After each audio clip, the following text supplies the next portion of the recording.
Atividade aqui bonita com Cares e Sens a 13 Aruba e que vai apresentar proximamente dia 29 de maio em Casa de Cultura, às 5 horas da tarde. Nós decidimos que é importante que ela traga o book como audiobook,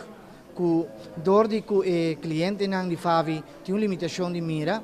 ela sente de seu coração que está mais claro para regalar Fabi 5 audiobook para se não pode ir na biblioteca, que todo cliente não aqui também pode desfrutar de tema que está de abetismo,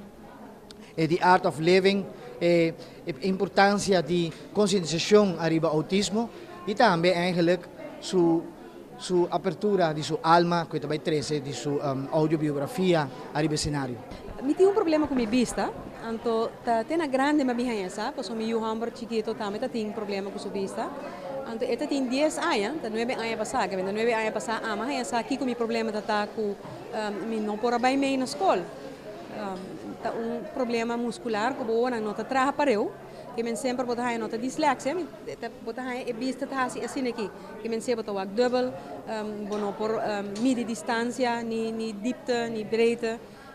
E é uma limitação, supostamente, pero para Deus a trazer ser humano de tal forma que ora botin algo limitante, é donado algo para compensar.